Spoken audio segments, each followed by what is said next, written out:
Good morning, everyone, and welcome to another Bevington Group webinar. And today we're going to be talking about AI and restructuring. So there'll be a lot of talk about structure. There'll also be talk about other operating model impacts that are related to structure. So I'm Roger Perry. I'm the CEO of the Bevington Group, but this is a pack prepared with many others and the support of many others in the Bevington team. But before we dive in, I'd like to pay my respects to the traditional owners of the lands from which I'm presenting, the Gadigal people of the Eora Nation, and I'll pay my respects to their elders past, present, and emerging.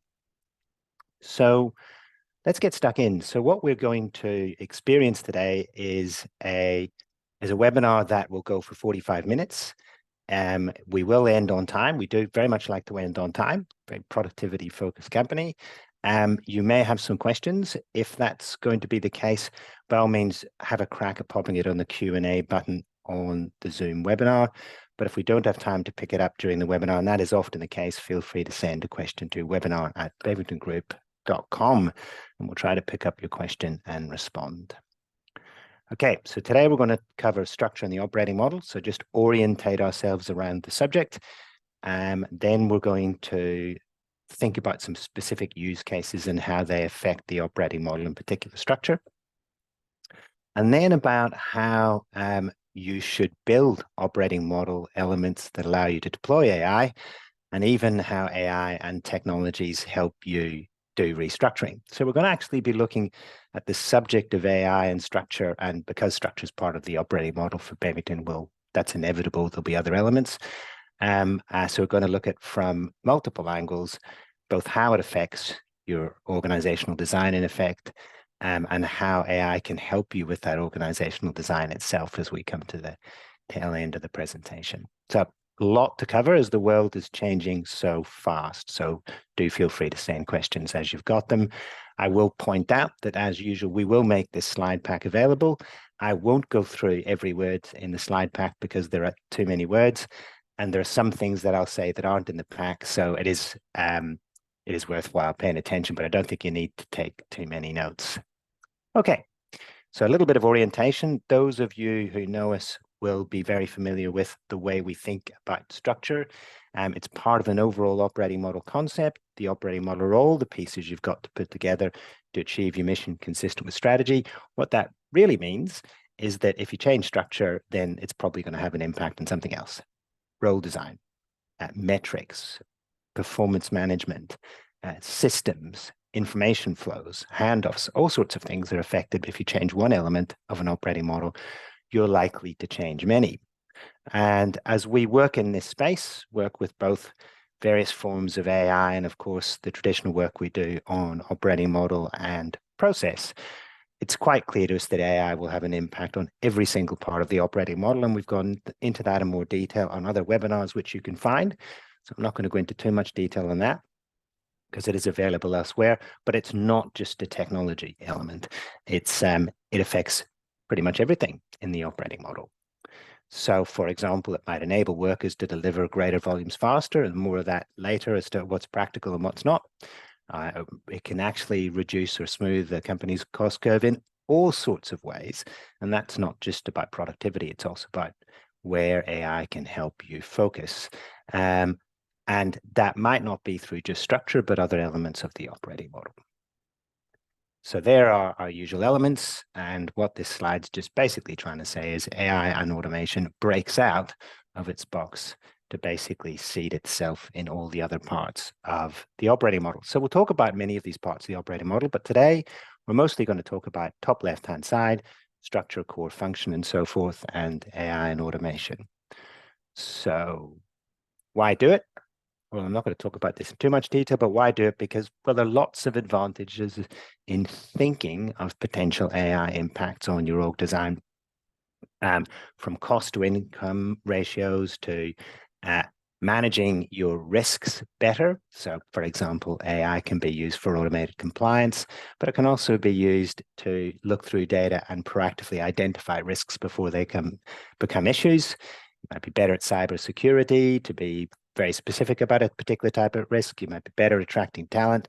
And in fact, it might be not only can you use AI to attract talent and to help in your recruitment processes, But because you're more AI enabled, you attract a different type of talent.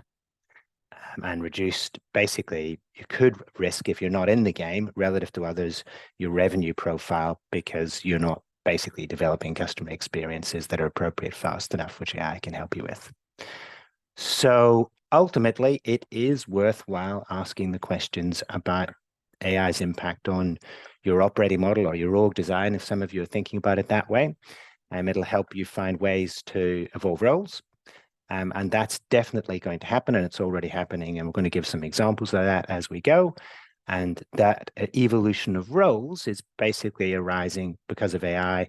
And the way that's going to happen for a lot of organizations is they'll form relationships with major players, as well as specialists, to be able to deliver a lot of these services. And actually, about half of our client base is already establishing those relationships, or already has established relationships that allow it to deploy AI, which changes roles. And I'll just note there that there are quite a few cultural impacts as well.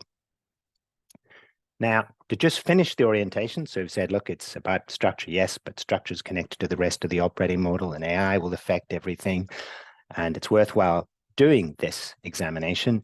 There is a very interesting caveat, which we will add here, which the research shows really quite clearly at the moment, is Australia is something of a special case. And that's because while managers and leaders will identify, look at the left-hand side of that slide, that there are plenty of opportunities for artificial intelligence. And we're going to talk about some of those today and how they'll affect your organization. Actually, there's a bit of skepticism in the Australian market amongst consumers, and possibly therefore amongst staff. So you'll see there that products and services using artificial intelligence are not perceived as having more benefits than drawbacks. So that's the first piece of analysis there, where it says Australians generally do not see the benefits relative to risks compared to other countries. You'll see the Australian stack there when we ask the question about products and services using artificial intelligence. You know, do the benefits exceed the drawbacks? Only 40%, very close to the lowest globally. If you look at the negative sentiment, you'll see there's a strong negative sentiment towards AI in Australia. If asked the question, products and services using artificial intelligence make me nervous, Australia's right at the highest level globally in terms of nervousness with regards to AI. Now, when you are changing your organization to take advantage of what are actually inevitable technologies, this is worthwhile bearing in mind, because the change management becomes more important than it might be in other places. We're in a very special place in terms of sentiment. Which, of course, makes it all the more interesting. Okay, so that's a bit of context setting. So what does that all mean? Well, it means we can now step off and think about how AI affects your operating model, and we'll give you a general overview, and we're going to look at a couple of specific use cases, and that's AI for customer and AI for automation, and we'll explain what those are. And then we're going to look at how actually you can set up your operating model best to turbocharge your AI, including the roles that you'll need. So really in this presentation, we're going to think about how AI can affect your operating model and how you set up an AI operating model to affect your organization faster. So how do you make it happen faster?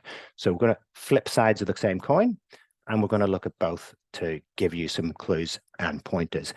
And as usual, our slides are structured so you can use them almost as a little bit of a think cheat after the event.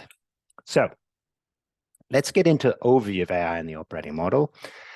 And the first place we thought we'd start is we'd think about restructuring. Now, we get involved in a lot of organizational restructuring. It's a very large part of our business. And one of the ways we test the sensibility or the good sense of restructure, and have done for quite some time, is to think about a series of principles and to think about, have we actually applied those? And we've got 7 principles for a good restructure here. There are 10 that we usually use, but these are, say, the top 7. And some of them will look pretty sensible, and some of them will look very familiar. Align structure to strategy, reduce complexity, remove waste, create feasible roles. I mean, don't create a role you can't hire for. Challenge the leadership model. How are decisions made? How do leaders spend their time? Implement with clarity. So don't have a fuzzy mess, think it through, be able to communicate it well, and maintain flexibility. So something will happen that surprises you, make sure you're able to respond, particularly for very large restructures. So the first thing we did when thinking about this was go, well, when we do this, what are we noticing when people are thinking about a restructure as to where AI impacts the exercise of restructuring itself? We found it appears pretty much everywhere, not just in the operating model, but against the principles, if you like, for how to execute a restructure. So align structure with strategy. Well, AI is now a strategic consideration, has an impact there. Reduce complexity. Well, you can streamline operations using AI, and that's a specific use case we're going to go into here. Remove waste. Well, if waste is generated by error or lack of information, for example, you can use AI to reduce error or lack of information in basically the client's purview. Create feasible roles. Well, if AI can remove some of the work from overburdened staff, you can create a feasible role. Challenge the leadership model. Well, actually, if your leaders have better information and better guidance from, if you like, AI agent assistants, that can help you challenge the leadership model, but there's actually much more to the leadership model than that, and we'll cover that a little bit here.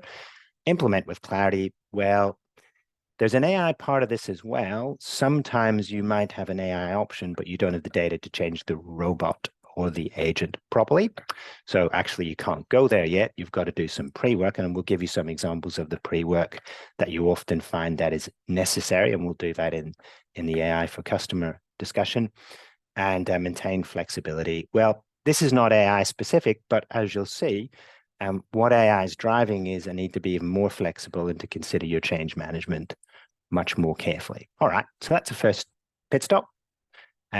Does AI affect pretty much every one of the principles that apply in restructuring? Short answer, yes. To different degrees, but yes. Then we said, well, is AI, at least at a high level, likely to affect the way we think about team structures? And one of the ways we thought about this, because we see it happening, is agentic workflows.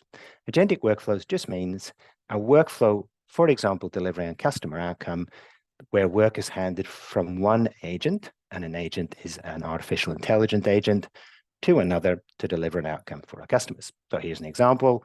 You might have down there in contract sale, you have a sales agent, which hands over to customer onboarding agent, which hands over to solution delivery agent, etc. And here's a workflow. And what you'll find is that organizations, when they're heavily involved in digital, often had multidisciplinary teams. Now the multidisciplinary teams will be working together to build these agentic workflows with a customer experience person making sure the workflows work. And so what we actually think is that as this happens, it'll accelerate cross-functional teams and agile ways of working. And we know that because we see it happening in our clients, and it's most certainly in the research. I'm going to skip ahead a little because there's quite a bit to get through. So therefore, at a high level, you can say the following before we dive into detail, that AI will have a lot of impacts across organizational, affect the way you restructure, or it'll have impacts at least on the principles by which you restructure. It'll affect the way teams organize themselves and collaborate, e.g. multifunctional teams or multidisciplinary teams to be able to deliver agentic workflows. And there's a little bit more in agentic workflows in this particular pack. And of course, those things taken together will mean you're going to actually have some structural impacts. So there will be potentially a reduced need for multiple layers of management as AI both enables managers to do more, taking out some of the work that they would ordinarily do and supporting them with information. But people who are in their teams will actually be able to adapt and adopt some of the previous management disciplines, actually doing much more self-management. Decentralization becomes more feasible. We'll explain that shortly. Increases in collaboration, augmented roles, AI actually working with you. We're going to give examples. And then the workforce adjustments and training, et cetera, et cetera. And in fact, what's happening in a lot of our client base is the forward workflows planning 3 to 5 years out in particular is consciously considering AI impacts. So there's the overview. Let's dive into some specific examples and talk about what might change. So AI for customer. What we mean by AI for customer is literally how does AI help your organization improve engagements with customers? And how do you change to make that acceptable to your customers as well? And here is an example of where different organizations have actually publicly declared where they are playing in terms of using AI to engage with the customer. And it can be all over the customer value chain, as you can see at the top. And they're a mixture of international and, of course, Australian companies there. So no secrets are revealed here, and we don't reveal client secrets. So this is all in the public sphere.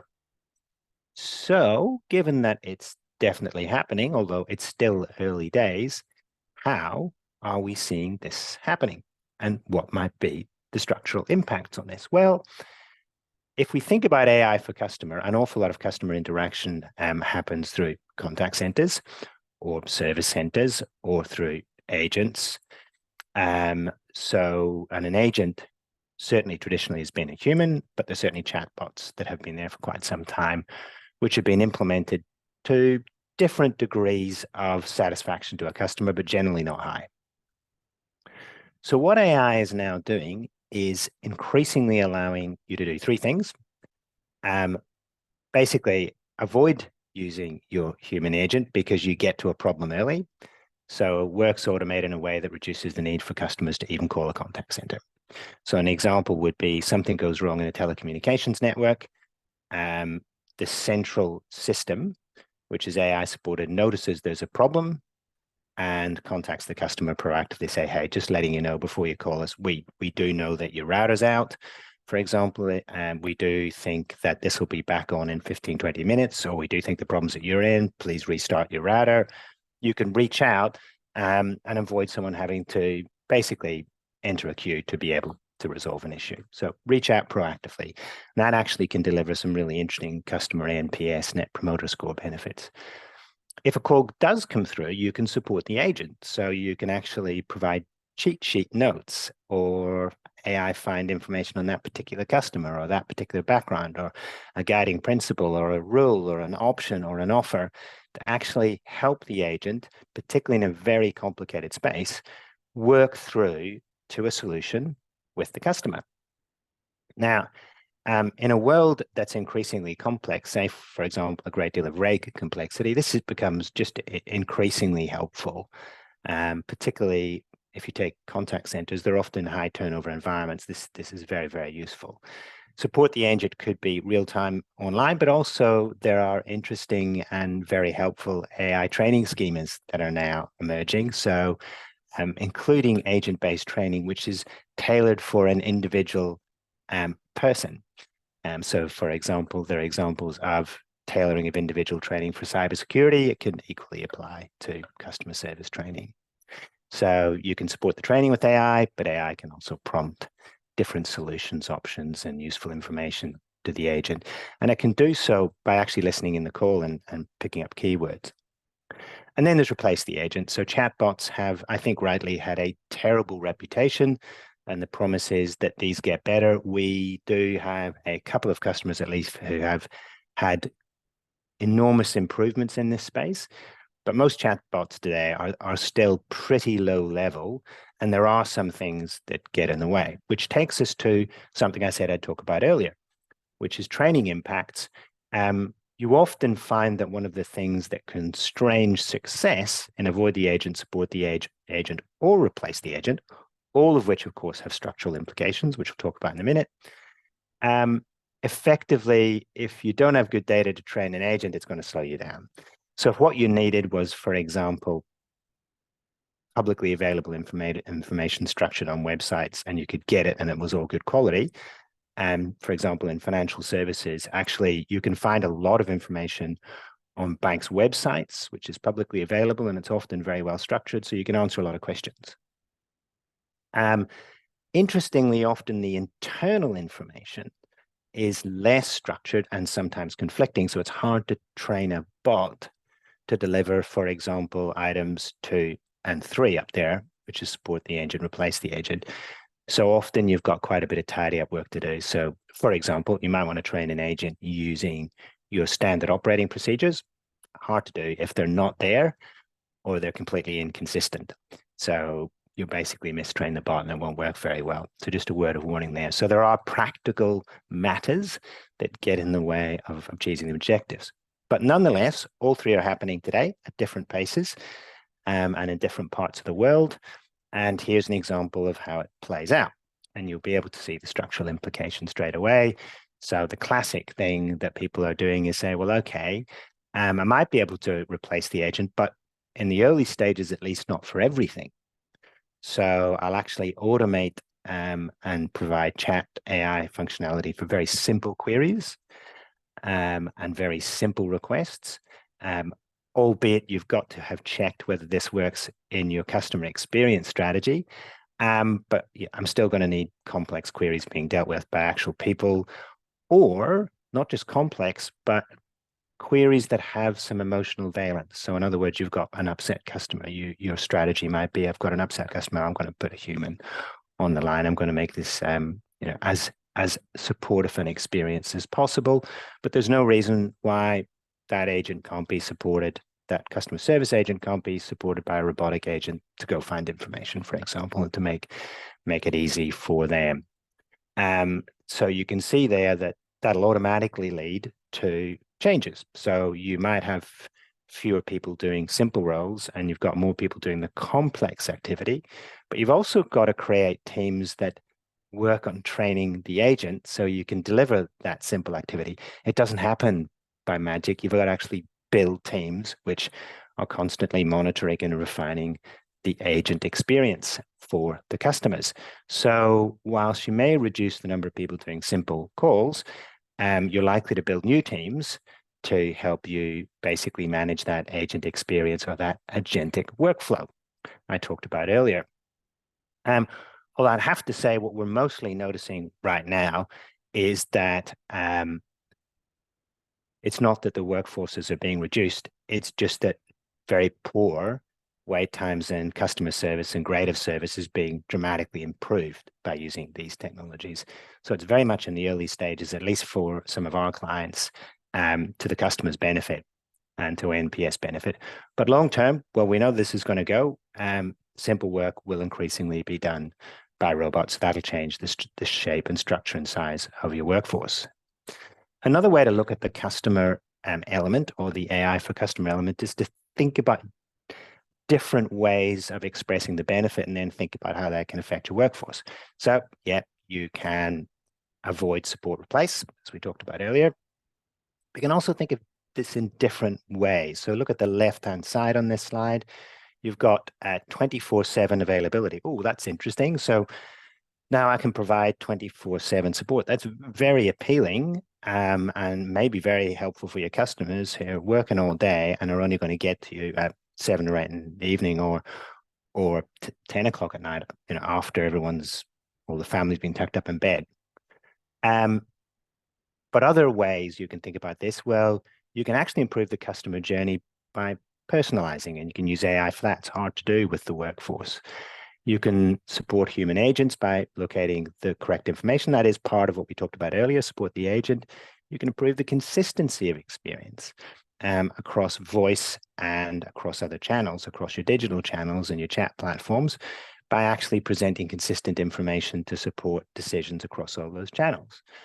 You can have in-depth analytics that actually, for example, notices the stress on a customer's voice. And this is inherent in some contact center packages already. And you can actually examine the customer interactions, look for root cause and do something about it. And if you look at it this way as well, you still end up in the same place. Well, we've got some changes in the workforce. So roles and responsibilities, some roles will disappear, some roles will become more complex. The more complex roles will be supported by the agent.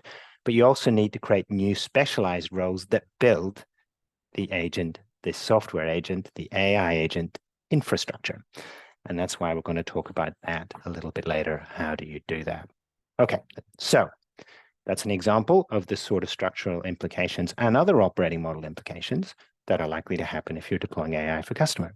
Now let's look at AI for automation. By the way, these are not the only ways to deploy AI. There are lots of other ways to do it. Check some of the earlier webinars and there'll be some more later. But let's look at AI for automation. So think about processes and you can re-engineer processes, which we do a lot of, to make them more efficient, more smooth, more customer friendly, more reliable, less variable, et cetera, et cetera. But now increasingly, you can automate big chunks of those. And again, still early days, but you already increasingly can. And there's an emerging technology suite, which we're broadly calling, and many others are calling, intelligent automation. And the way to think about that is there used to be, and still are, sets of tools called robotic process automation, which a simple way to think about it replaces keystrokes. So rather than a human keystroking, the intelligent automation can be trained to keystroke. For example, enter data from a form, a very simple example. Intelligent automation allows you to also have an agent make decisions. And of course, you need to think about what you want an agent to make a decision about. So you combine the two, the ability to make decisions and the ability to automate what would have been a human interaction, then you get intelligent automation.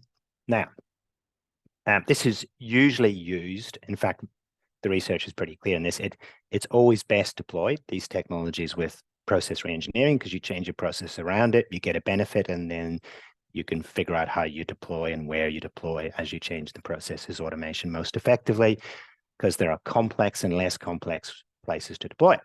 So, what people are really doing is mostly, while there are a box of 6 benefits here, mostly what people are first looking at is improved productivity, improved accuracy, and enhanced adherence to reg requirements. So those are the biggies that we see anyway, most in the Australian marketplace. So productivity, accuracy, and reg requirements, but those other benefits that are on this slide certainly do apply. So to give you just a bit of an example of what we're talking about, and then it's the impact on the workforce, just going to jump out on you. So here's a traditional flow. It might be a claim, it might be an application. You might receive a form. Left-hand side is a human. You see the little human icon versus the robot icon. And traditionally, we would have processed that. Validate the form. Is it the right form? Does it come to the right place? Read it, enter it into the database, analyze it, identify supporting data requirements, et cetera, et cetera, et cetera, right down to make a decision, draft a communication, and send a communication. Okay. Fast forward to sort of today, let's say. You might have a robot validates the right form, but the human reads the form, enters the data, analyzes the form. Robot might identify supporting information and go get it for you. Maybe not. Maybe the sourcing of supporting information is human. Right through to make a decision. Okay, what does the end state look like? Well, increasingly, much, if not all of this, other than reviewing the communication and validating the decision, that's a strategic decision you make. To what extent do humans check and test what the robots produce? You could actually end up with the robot effectively doing most of this in the end state.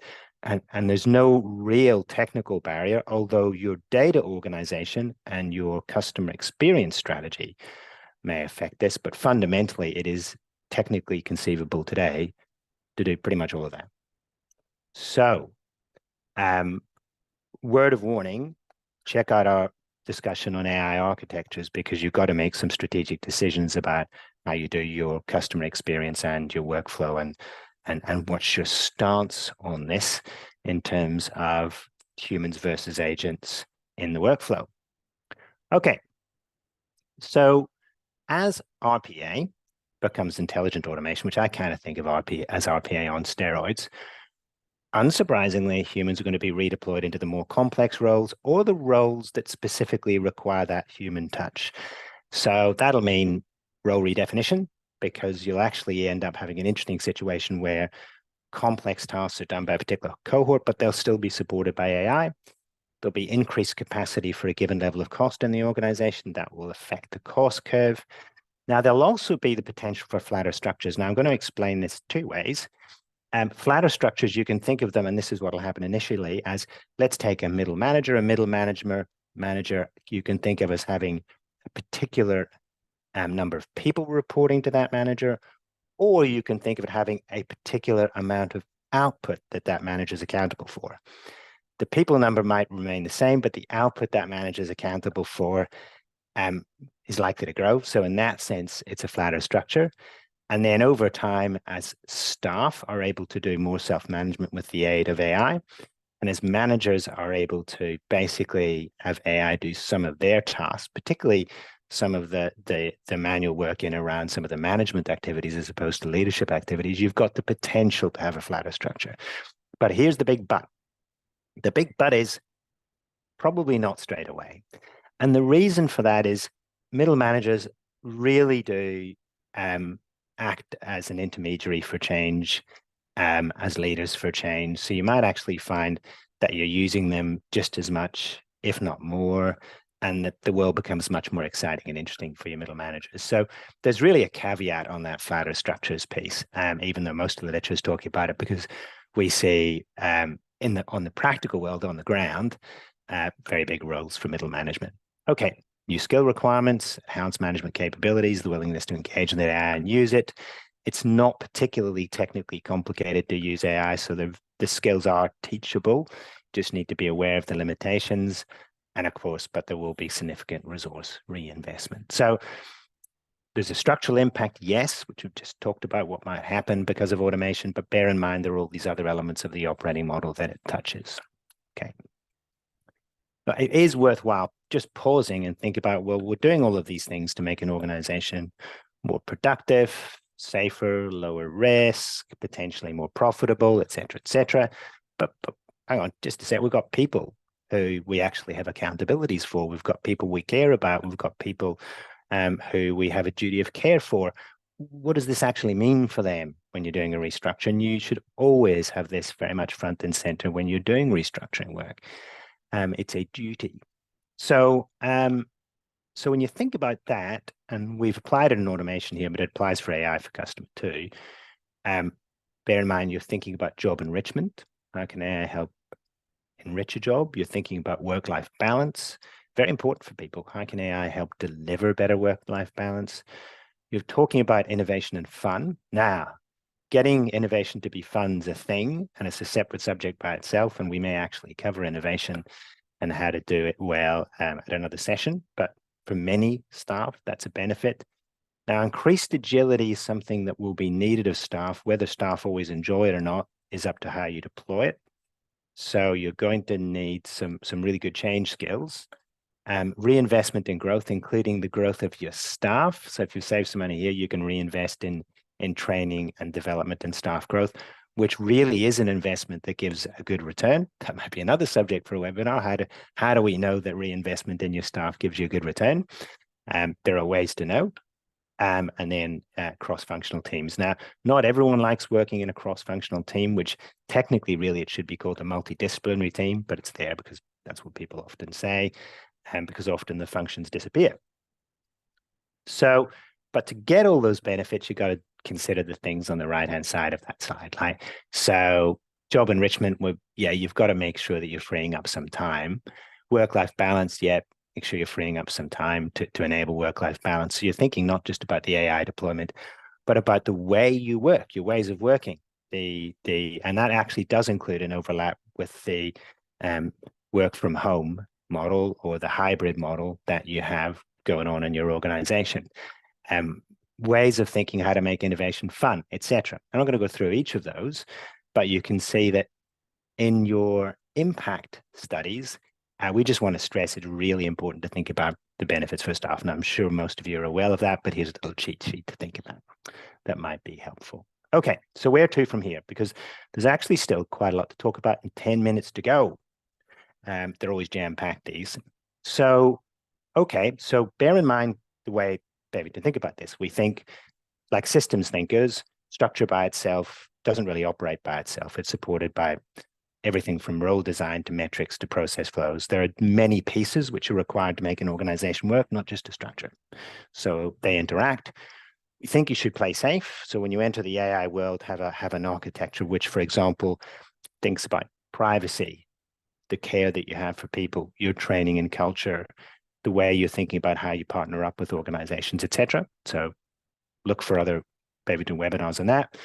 Now we get into the meat for this one, which is now how do you organize to be able to deploy AI quickly. So I've talked about how AI affects your organization, but how do you organize and how do you develop roles to more rapidly deploy AI. Okay, so that's the flip side of that particular coin. Well, the first thing you do is this piece, which is clarify your opportunities, then you resource appropriately, and I'm going to talk about that in a sec. And of course, you've got to select the tools.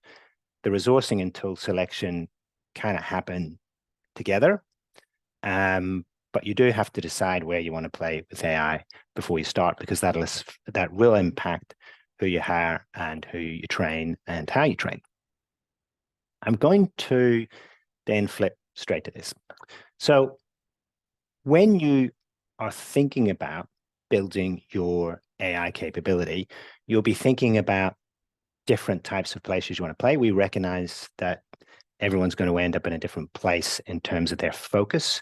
So you might want to look at your organization's value driver tree. Again, see earlier Bevington webinars on value driver trees, but that'll help you figure out essentially which parts of your model do you want to focus on in developing AI. Now, you can actually do 1,000 experiments. I'll talk about that in a moment, but let's say you've decided where you want to focus and you've been conscious about it. You've actually had an artificial intelligence piece of strategic prioritization done. You'll end up then wanting to think about, well, actually, do I have the people to allow me to do this? And these are the sorts of people that you may have had some of, but not enough, or you don't have it all. And now you've got to think about these new roles. So you've got data scientists looking for patterns in data that, for example, might find new submarkets or identify customer frustrations that end up in your AI for customer workflow. And lots of other things, clever things that can be done with data, if you can get it organized. But how do you get it organized? Well, that'll be your data engineers. Will help you get your data organized and clean. How do you get access to it? Well, that'll be your platform engineers. Once I want a piece of AI, I think I've got a solution I want to pursue, who's going to train the AI agent? Who's going to supervise the training? There's supervised and unsupervised training, but you generally need some training infrastructure. And the list goes on. There's DevX, which is centralized tooling and reusability of IP. You've got a built-in security and compliance. It's probably there, but they'll now be thinking about how do they manage risk in a world where you've got agent doing things. ML Ops stands for machine learning ops. For machine learning, there's a debate, which we really don't care about much, frankly, as to whether machine learning is AI or not. Again, there's another presentation on the different types of AI. For all practical purposes, you can examine data and do really cool things with data to receive really cool benefits. So it's in there, and there's a way to manage machine learning, because you have to train and retrain based on new evidence and information, for one. Cloud infrastructure manager, you will have probably had that already. And then there are business roles that you might have to beef up. There's FinOps, financial management of understanding of AI costing. You don't want to blow the budget on your AI, including if you're using a particular types of large language models, paying for more tokens than you'd budgeted, because that's how many of them actually charge. But you'll still need great change management. And I hope we've given you a sense that some of the change management requirements are actually pretty substantial. And in a world where Australia is a little bit more skeptical of this than other countries, in fact, I understate it, quite a lot more skeptical, particularly if you look at some of the data sources. When this pack goes up, you'll see all the references at the back of the pack for the data sources, so you can dig into them yourself and play around with them. Change management's quite possibly more important in Australia, at least as important as anywhere else in the world, etc. To the extent that you're in agile, cross-functional, multidisciplinary teams, you might need agile coaches and more of them as well. Some of these will exist, you'll need more of them, and some of them are new. So that's a role implication, which is going to be a structural implication. So, and the way you're going to actually deploy this lot is almost certainly in multidisciplinary teams. So you'll basically have multiple types of skill set, multiple types of people working together to make sure that your workflows for your customer actually work for the customer, and that you've got the data insights, you've got the training, you've got everything sorted. So you've got an agent that actually works and can work in a workflow that delivers a good outcome from a customer. So if you've been building multidisciplinary teams for your digital transformation, that muscle of working in a multidisciplinary environment is going to be really handy for the agentic workflow world. So And that's really what this slide says. It says, hey, agile type multidisciplinary teams they'll adapt, but they're probably here to stay because they're very useful in building these agentic workflows. But other than that kind of multidisciplinary team impact, and other than the fact that you're going to have new roles, and by all means contact us if it's unclear that you might not or might need new roles, but this is from MIT research, and it said, well, there's this journey that early adopters appear to be going on as they step through their deployment of AI organizationally, so structurally. So it kind of goes from islands of experimentation inside the existing structure. We tend to say, well, yeah, you can have islands of experimentation, but to make a difference, you sometimes need to choose. In fact, you usually need to choose. So it's a bit of a strategic work on AI strategy, if you want to call it that, to know where you're going to focus your investment, because you can only get so far by little experiments. That often then becomes a corporate center of excellence because there are only so many people with the skills to get things done. So they roll up their sleeves and get stuck into the biggest opportunities for the organization. But as resources become available, as the organization matures, as the organization knows how to manage risks around this better, then what will happen? It'll be federated. So you'll get basically these multidisciplinary teams embedded right throughout the organization, and that's the federated model. And that appears to be not just how things are working in Silicon Valley, which is kind of where this research came from, but it is emerging really right across the world in terms of standard ways that things develop. And certainly in Australia, you can see evidence of that too. Now, but okay, this has been humans so far thinking about the impact, but it's worthwhile closing on a note that says that actually there are technologies that help you do the thinking on your structure and your operating model. And these aren't recommendations, that should be clear, but they're examples of effectively technologies, including artificial intelligence technologies, that help you do stuff to reorganize. So, for example, Workday, it gives you adaptive planning, scenario analysis, and workforce planning. So you can plan capabilities, role types, number of people, et cetera, et cetera. There's Anaplan, there's something different. And then there's IBM Watson. You've got to put IBM Watson here because it was one of the early AI adventures, which does predictive analytics. It'll also help you with talent management and strategic planning. So those are tools that can help you with interview summation and trends. There are tools that allow you to actually model the org chart, Chart Hop and Chart Now being examples. And when you're ready to deploy, there are tools that help you in deployment. Like there's something called Homu, which helps you with small interventions, nudges, if you like, which is behavioral economics. How do you get people to change their behavior? Or Lattice, which helps you with performance and engagement surveys. So actually, even when you're thinking about your org design and how AI is affecting it, and then what new roles you need to be able to deploy AI, there are actually really cool technologies out there that help you get organized. And we haven't covered it here, but we actually ourselves are using some really interesting tech, which enables and makes restructures considerably safer. So for those who are really interested, the actual work of restructuring itself is enabled by AI, not just what we've gone through today. Okay.